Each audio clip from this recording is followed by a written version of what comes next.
दोस्तों, अगर आप भी रविचंद्रन अश्विन और रवींद्र जडेजा को शानदार खिलाड़ी मानते हैं तो हमारी इस वीडियो को लाइक जरूर कीजिएगा। दोस्तों, इंडिया और इंग्लैंड के बीच पहले टेस्ट मैच के पहले सेशन में ही अश्विन का जादू ऐसा सिर चढ़कर बोला कि अभी से टीम इंडिया ने पूरे तरीके से मुकाबले में शिकंजा कस लिया। तो आखिर कैसे इंग्लैंड के धाकड़ बल्लेबाजों ने दिलाई अपनी टीम को जबरदस्त शुरुआत, आखिर मुकाबले में पीछे छूट रही टीम इंडिया को कैसे अश्विन ने अपनी लाजवाब फिरकी से कराई जबरदस्त वापसी, आखिर कैसे भारतीय गेंदबाजों ने इंग्लैंड के बल्लेबाजों की नाक में किया दम, गेंद और बल्ले के बीच हुए जबरदस्त घमासान में कौन है किस पर हावी, पहले टेस्ट के रोमांचक पहले सेशन की पूरी हाईलाइट हम आपको दिखाएंगे ही। लेकिन उससे पहले आपको क्या लगता है अश्विन और जडेजा में कौन सबसे बेस्ट स्पिन ऑलराउंडर है, नीचे कमेंट करके जरूर बताइए। दोस्तों, इंडिया और इंग्लैंड के बीच 5 मैचों की ब्लॉकबस्टर टेस्ट सीरीज का शुभारंभ हो चुका है। हैदराबाद के मैदान पर आज की सुबह दुनिया की 2 सबसे दिग्गज टीमों के बीच एक नई जंग लेकर आई, जहां दोनों टीमें सज गई। इस मुकाबले में जब सिक्का उछाला गया तो टॉस के बॉस बने इंग्लैंड के कप्तान बेन स्टोक्स और उन्होंने बिना पलक झपके टॉस जीतकर पहले बल्लेबाजी करने का फैसला किया और टीम इंडिया कई बड़े बड़े बदलावों के साथ इंग्लैंड से 2-2 हाथ करने के लिए तैयार थी। दूसरी तरफ इंग्लैंड के बल्लेबाज भारतीय गेंदबाजों की अग्नि परीक्षा से पार पाने का मन बना चुके थे। अपनी टीम को एक जबरदस्त शुरुआत दिलाने के इरादे से बैकट्रॉली के साथ बेन डकैत की खतरनाक जोड़ी ओपनिंग करने के इरादे से उतरी। दूसरी तरफ जसप्रीत बुमराह को पहले ओवर में ही रोहित ने कमान सौंप दी और पहली गेंद से ऐसा लगा कि बल्लेबाजों की इस पिच पर शामत आने वाली है। नागिन की तरह लहराती हुई गेंद पर बुमराह ने दोनों बल्लेबाजों को नचाया और पहले ओवर में केवल 1 रन बनने दिया। साफ तौर पर दिख रहा था कि गेंदबाज शुरू से ही हावी रहने वाले हैं, लेकिन दूसरे ओवर में ही क्रॉली ने मोहम्मद सिराज को ऐसा पीटा कि पूरे तरीके से परिस्थितियां ही बदल गई। जी हां, दूसरा ओवर लेकर आए मोहम्मद सिराज का स्वागत ही क्रॉली ने मिड विकेट के क्षेत्र में एक खूबसूरत चौके से किया। मैदान को चीरते हुए वो गेंद तो पलक झपकते ही बाउंड्री तक जा पहुंची थी। केवल यही नहीं, लगातार दूसरी गेंद पर उन्होंने विकेट के सामने तीर की तरह ऐसा खूबसूरत चौका लगाया जिसने तो सिराज से लेकर रोहित के भी होश उड़ा दिए। लगातार 2 गेंदों पर 2 चौके जड़कर क्रॉली ने अपने इरादे टीम इंडिया को दिखा दिए। पिच तो बल्लेबाजों के लिए भी मददगार नजर आ रही थी। हालांकि उसके बाद सिराज ने भी जबरदस्त वापसी की और 2 ओवर में इंग्लैंड क्रिकेट टीम ने बिना कोई विकेट गंवाए 9 रन जोड़ लिए। गेंद और बल्ले के बीच अभी से जबरदस्त कांटे का मुकाबला देखने को मिल रहा था। पूरा स्टेडियम सुबह सुबह ही खचाखच भरा हुआ था, पैर रखने की भी जगह नहीं थी। पहले दिन का रोमांच देखने के लिए हर कोई बेकरार था। दूसरी तरफ से क्रॉली के बाद डकैत ने भी अपने ओवर हाथ खोलने शुरू किए। तीसरे ओवर की 5वीं गेंद पर उन्होंने अपने कट शॉट से चौका बटोर अपना खाता खोल लिया और ओवर की आखिरी गेंद पर क्रॉली ने विकेट के सामने बेहतरीन चौके से इस ओवर में कुल 10 रन बटोरे और इसे अब तक का सबसे महंगा ओवर बना दिया।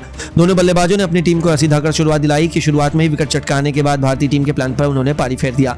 ये दोनों मैदान में डटकर जबरदस्त अंदाज में वापसी कर रहे थे। दूसरी तरफ बुमराह और सिराज अपनी कातिलाना गेंदों से आगे उगल रहे थे। दोनों बल्लेबाजों को रन बनाने के लिए मुश्किलें भी हो रही थी, लेकिन वो दोनों गलती करने के लिए तैयार नहीं थे। यहां तक कि दोनों ने एक भी मौका दिया टीम इंडिया को विकेट चटकाने का नहीं।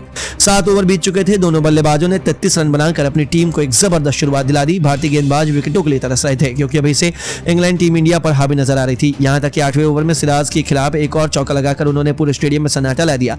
भारतीय फैंस भरपूर मौजूद थे, लेकिन कहीं से भी थोड़ी सी भी आवाज सुनने को नहीं मिल रही थी। पूरे स्टेडियम में पिन ड्रॉप साइलेंस छाया हुआ था। बोलबाला था तो केवल इंग्लैंड का। इन दोनों बल्लेबाजों को 8 ओवर में इंग्लैंड 41 रनों तक पहुंच चुकी थी और अब तक केवल चौकों की बरसात देखने को मिली।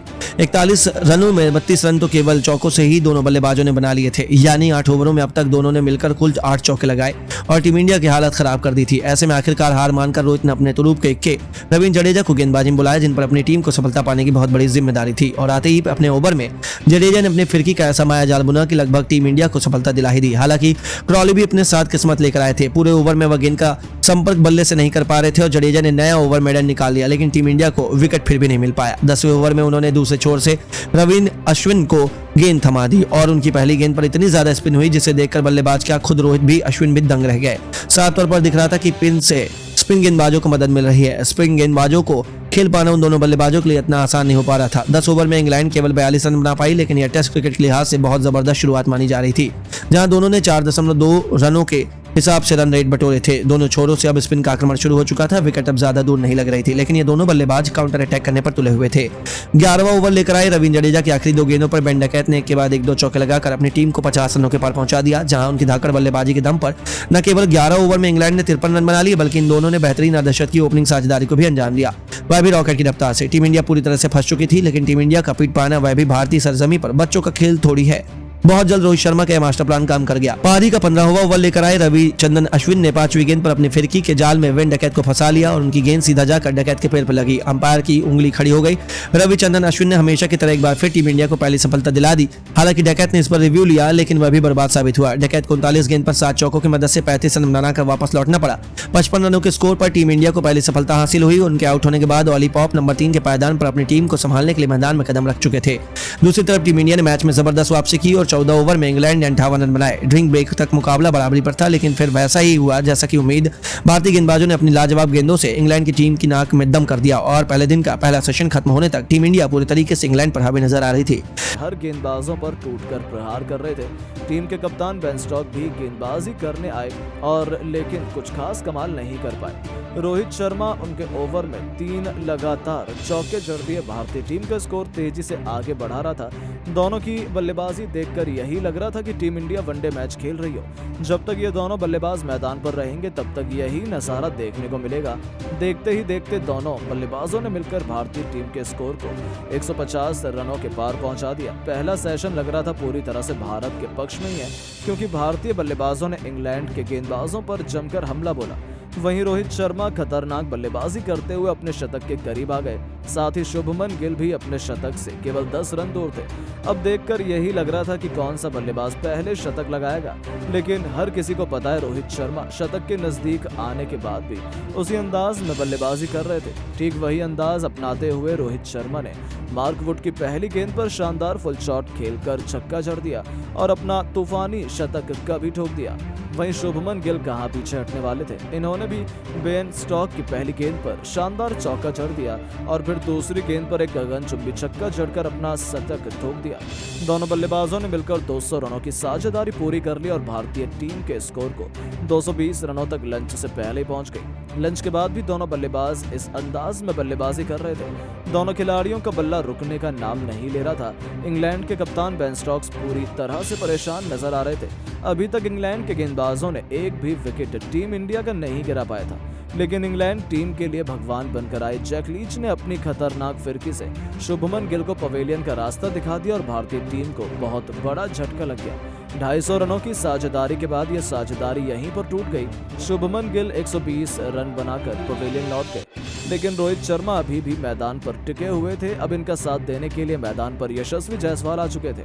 जायसवाल भी आते ही मैदान पर चौका लगाकर अपना खाता खोला। भारतीय टीम के स्कोर को तेजी से आगे बढ़ाया। शुभमन गिल का विकेट गिरने के बाद इस अंदाज में यशस्वी जायसवाल ने भारत की पारी को संभालते हुए हर किसी को चौंका दिया।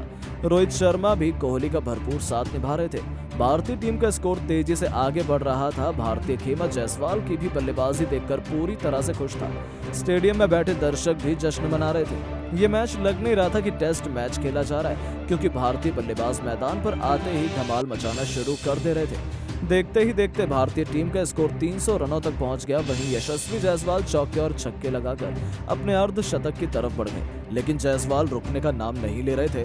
अपने बल्ले से जबरदस्त तांडव मचा रहे थे। ऑनली रॉबिन्सन से लेकर मार्क वुड, यहाँ तक कि एंडरसन और टॉम हर्कली हर गेंदबाजों की धुनाई की और टूटकर प्रहार किया। और देखते ही देखते यशस्वी जायसवाल ने भी इंग्लैंड के खिलाफ पहले टेस्ट मैच में ही अपना अर्धशतक ठोक दिया। भारतीय टीम का स्कोर 50 ओवर में 325 रनों तक पहुंच गया। दोनों बल्लेबाज खतरनाक अंदाज में बल्लेबाजी कर रहे थे।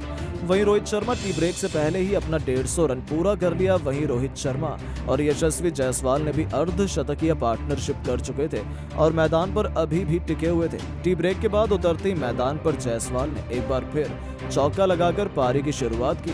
लगातार भारतीय बल्लेबाज मैदान पर तांडव मचा रहे थे। अंतिम सेशन में भारतीय बल्लेबाज घातक अंदाज में बल्लेबाजी का नजारा दिखाने लगे और देखते ही देखते दोनों खिलाड़ियों के बीच 100 रनों की साझेदारी पूरी हो गई। वहीं रोहित का साथ दे रहे जायसवाल ने मार्क वुड की गेंद पर शानदार कवर ड्राइव लगाकर अपना शतक ठोक दिया। इसके बाद पूरा भारतीय खेमा खड़े होकर दोनों खिलाड़ियों के लिए तालियां बजाने लगा। वहीं रोहित शर्मा कहां पीछे हटने वाले थे। उन्होंने भी शानदार अंदाज में बल्लेबाजी का नजारा दिखाते हुए लंबे समय बाद अपना दोहरा शतक ठोक दिया। उन्होंने एंडरसन की गेंद पर डबल रन लेकर यह दोहरा शतक लगाया, जिसे देखकर भारतीय खेमा एक बार फिर रोहित शर्मा के कदमों में झुक गया और तालियां बजाकर स्वागत करने लगा। भारतीय टीम का स्कोर बहुत तेजी से बढ़ रहा था। टीम इंडिया ने कब 400 रनों का आंकड़ा पार कर लिया, किसी को पता नहीं चल पाया। कप्तान बेन स्टोक्स पूरी तरह से हैरान हो चुके थे। पहले दिन इंग्लैंड के गेंदबाज विकेट निकालने में असफल रहे। पहले दिन का खेल 88 ओवर तक ही खेला गया और टीम इंडिया ने इंग्लैंड के सामने पहले दिन 500 रनों का लक्ष्य रख दिया, जिसे देखकर उनके पसीने अभी से छूटने शुरू हो गए थे। अब देखना होगा दूसरे दिन किस अंदाज में ये दोनों बल्लेबाज बल्लेबाजी करते हैं। रोहित शर्मा 220 रन बनाकर मैदान पर टिके हुए थे, तो वहीं यशस्वी जायसवाल भी 140 रन बनाकर नॉट आउट थे। तो दोस्तों, देखा आपने किस तरह से भारतीय बल्लेबाजों ने इंग्लैंड के साथ पहले दिन टेस्ट मैच खेलकर हर किसी को हैरान कर दिया। लेकिन ये एक अभ्यास मैच के पहले ही दिन के प्रदर्शन कर हर किसी को चौंका दिया। लेकिन हर कोई यही उम्मीद कर रहा है कि कुछ ऐसा ही प्रदर्शन पहले टेस्ट मैच में देखने को मिले। लेकिन दोस्तों, अब आपको क्या लगता है, रोहित शर्मा और यशस्वी जायसवाल में कौन है दुनिया का सबसे खतरनाक बल्लेबाज? नीचे कमेंट करके जरूर बताएं और ऐसी शानदार खबरों के लिए चैनल को सब्सक्राइब जरूर करें। धन्यवाद।